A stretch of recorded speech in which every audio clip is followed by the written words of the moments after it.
폼페이오 미국 국무장관과 왕이 중국 외교부장이 한국 방문을 취소했습니다. 일본 순방 일정을 그대로 강행한 채 한국 일정을 취소한 것이라 더욱더 충격적인데요.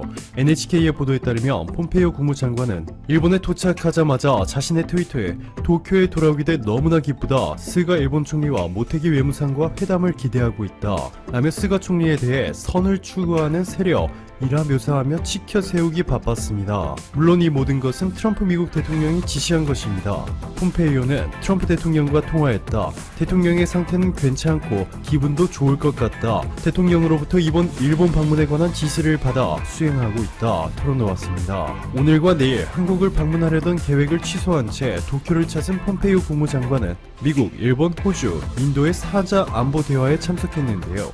이들의 공통점은 현재 중국과의 심각한 갈등을 겪고 있다는 것입니다. 중국에 절대적으로 수출을 의존하던 호주는 최근 미국과 가까이 지내자 중국이 보복하겠다며 무역부터 유학까지 전방위 압박을 가했고 호주는 결국 치명적인 타격을 피할 수 없었습니다. 인도는 라다크 국경 지역에서 중국군과의 수차례 다툼이 있었고 홍콩 사우스차이나 모닝포스트의 보도에 따르면 두 나라는 서로 총격전까지 강행하며 긴장을 고조시켰습니다.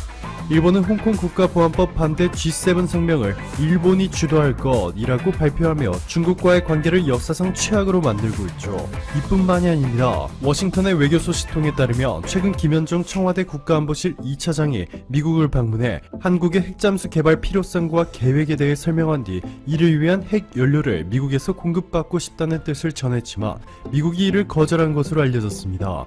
도널드 트럼프 행정부의 한 관계자는 미국은 그 어떤 나라에도 핵잠수함 연료를 판매하지 않을 것이다. 미국이 가지고 있는 원칙이다.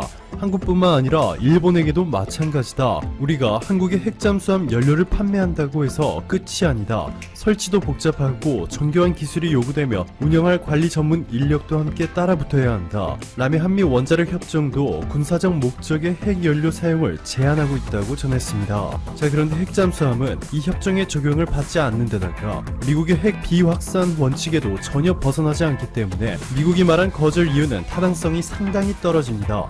자, 그런데 여기서 반전이 시작되죠. 한국을 제외시키고 중국에 맞서기 위한 협력을 강화하는 방안에 동참한 것은 오직 일본뿐이고 나머지 미국 최우방국들은 오히려 한국과 더 협력 관계를 강화해 나가고 있어 미국이 충격을 받고 있습니다. AFP와 블룸버그 통신에 따르면 최근 유럽연합 회원국들의 WTO 사무총장 2라운드에서 한국과 나이지리아 후보를 최종 지지하기로 결정했다 전했습니다. 블룸버그는 최근 EU 회원국들이 브뤼셀에 모여 응고지 오콘조 이웰라 나이지리아 전 재무장관과 한국의 유명희 본부장을 WTO 사무총장 최종 후보로 임명하기로 합의했다고 밝혔습니다.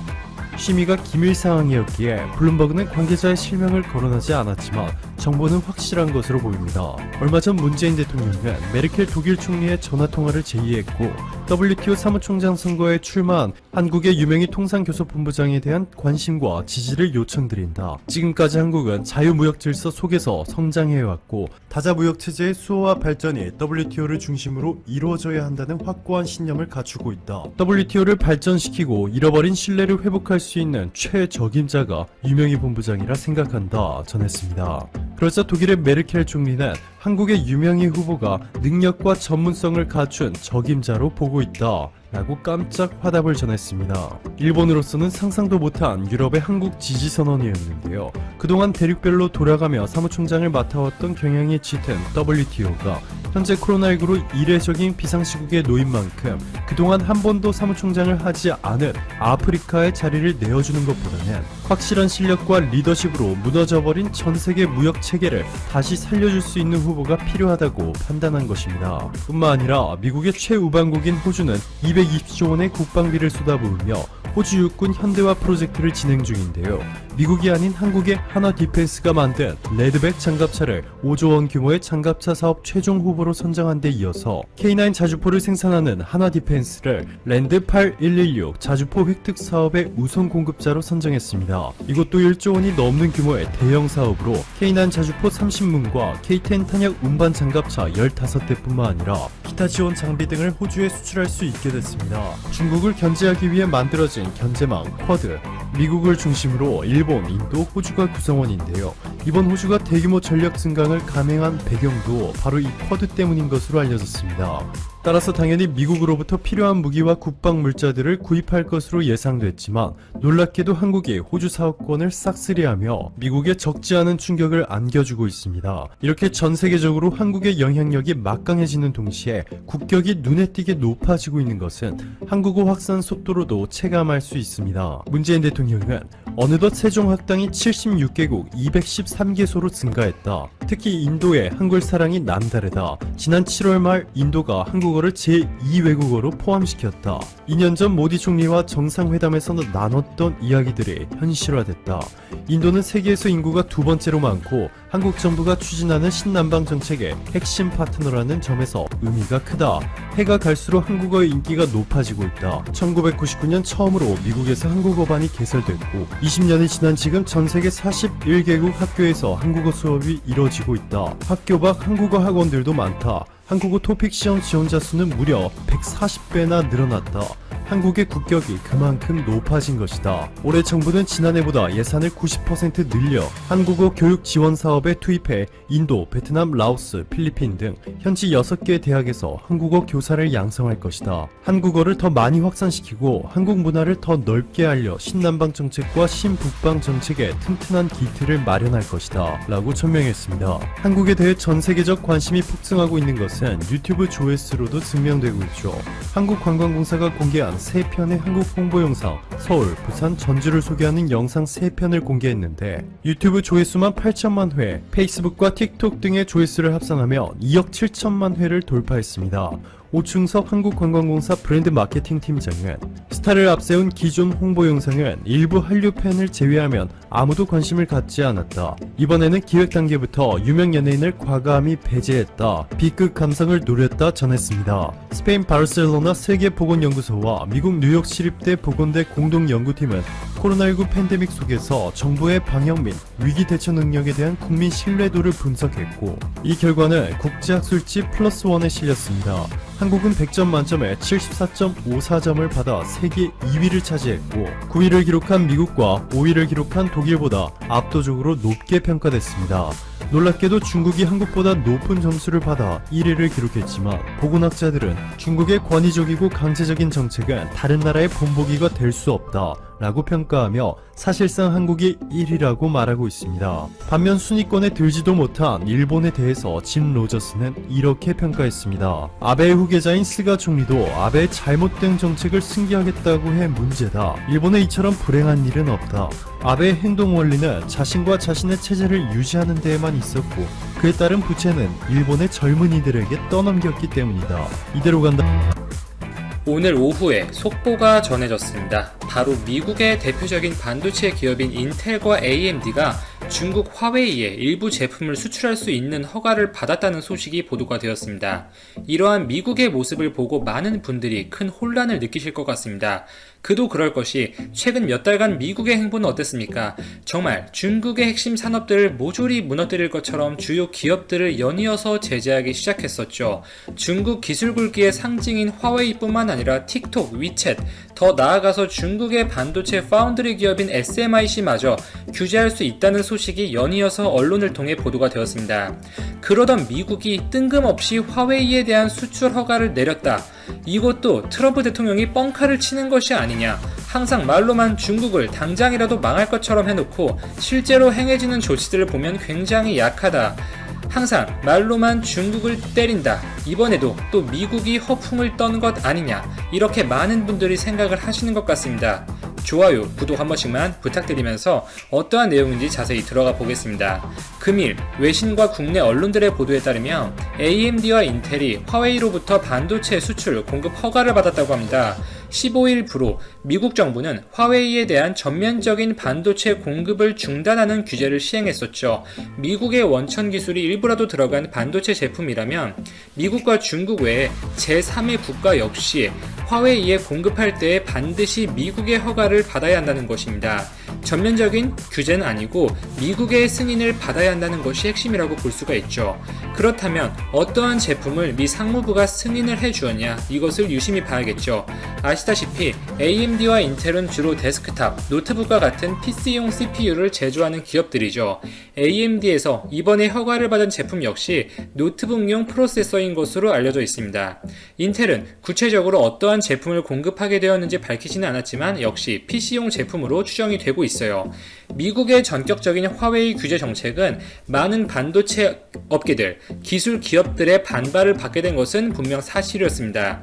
그도 그럴 것이 국내 기업들만 하더라도 화웨이의 추가적인 제재가 가속화될 경우 연간 10조 원의 매출 타격이 있을 것으로 전망이 되었습니다. 특히 SK 하이닉스의 경우에는 중국발 매출 비중이 상당히 높고 특히 화웨이의 비중은 11%, 3조 원에 이르는 것으로 알려져 있는데요. 삼성전자는 화웨이를 통한 매출이 연간 7조 원 정도이고 전체 매출에서 3% 정도를 차지하고 있습니다.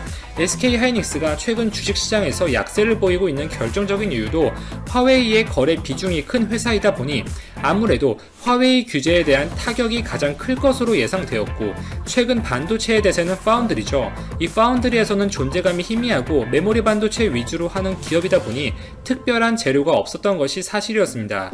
국내를 포함한 많은 반도체 기업들이나 이 반도체 협회가 직접 나서서 미 상무부에 서신을 보내 화웨이와의 거래를 풀어달라고 요청을 한 것은 많은 언론에서 보도된 바 있던 내용이죠. 사실 미국의 관심은 하나예요. 중국을 완전히 망하게 하는 것, 무너뜨리는 것, 이렇게 극단적이라고 보기는 어렵습니다. 미국은 중국이 본인들의 자리를 위협하는 것을 극도로 경계하는 것입니다. 중국이 미국에게 어떠한 부분에서 지금 위협이 되고 있을까요? 바로 기술, 4차 산업이라고 볼 수가 있습니다. 5G, 인공지능, 빅데이터, 자율주행, 사물 인터넷 등으로 대표되는 핵심 산업들에서 중국의 영향이 커지는 것을 경계하고 있다는 것입니다. 미국이 해당 산업들에서 충분히 기술을 키워서 중국을 제칠 때까지 시간을 벌어야 한다는 것이죠. 따라서 미국이 이번에 중국의 허가를 내린 것도 해당 4차 산업들과 전혀 연관성이 없는 PC용 프로세서 제품에만 일부 허가를 내어준 것 뿐이에요. 화웨이의 5G 통신 장비나 플래그십 스마트폰에 들어갈 만한 이 고성능 반도체에 대한 공급은 여전히 허가해주지 않았고 앞으로도 허가해주지 않을 가능성이 상당히 높다고 볼 수가 있습니다. 미국의 스탠스는 간단하죠. 중국, 너네 원하면 언제든지 제품 만들어. 니네가 보급형, 기성 제품 만드는 것까지는 터치 안 할게. 단 4차 산업, 특히 중국, 니네가 잘하는 최신 통신 장비나 스마트폰 등에 들어가는 핵심적인 반도체 제품은 절대 안 돼. 이것입니다. 이러한 관점에서 보면 많은 부분 이해가 가고 언론에 보도된 바에 따르면 미국의 스마트폰 AP 제조 업체인 퀄컴 역시 화웨이에 대한 규제 완화를 적극적으로 요구했었지만 이번에 미국이 허가한 것은 퀄컴의 요청분이 아니라 스마트폰과 전혀 연관없는 PC용 CPU를 만드는 기업들의 요구분이었죠. 따라서 미국의 이번 허가는 화웨이의 스마트폰 사업이라든지 5G 장비 사업이라든지 이러한 핵심적인 영역에서는 아무런 도움이 안 된다는 것입니다. 또한 이번에 미국이 화웨이에 대한 일부 공급 허가 조치를 내린 것은 중국이 미국을 향해 보복을 시작했다는 것이 하나의 이유로 보인다는 의견도 있는데요. 어떠한 내용인지 보겠습니다. 21일 월스트리트 저널의 보도에 따르면 중국 상무부는 중국 기업들에 대한 불평등 조치를 가한 외국 기업들에 대한 블랙리스트를 준비했다고 하는데요. 해당 소식은 최근 저희 방송에서 간단히 말씀드린 바 있었죠. 첫 번째 타겟이 정해졌습니다. 바로 미국의 통신장비 업체인 시스코인 것 같습니다. 시스코는 국내에도 지사를 두고 있는 글로벌 네트워크 기업인데요. 2000년 IT 버블 당시 무려 마이크로소프트를 제치고 미국 시가총액 1위까지 올라갔었던 화려했던 과거 이력이 있는 기업입니다. 여전히 통신장비 시장에서는 명맥을 이어가고 있는데요. 시장조사 업체인 델오로에 따르면 이번 상반기 시스코의 통신장비 글로벌 시장 점유율은 중국의 화웨이, 노키아, 에릭슨, 중국의 ZTE에 이어서 6%의 점유율을 차지해서 5위에 올라 있습니다.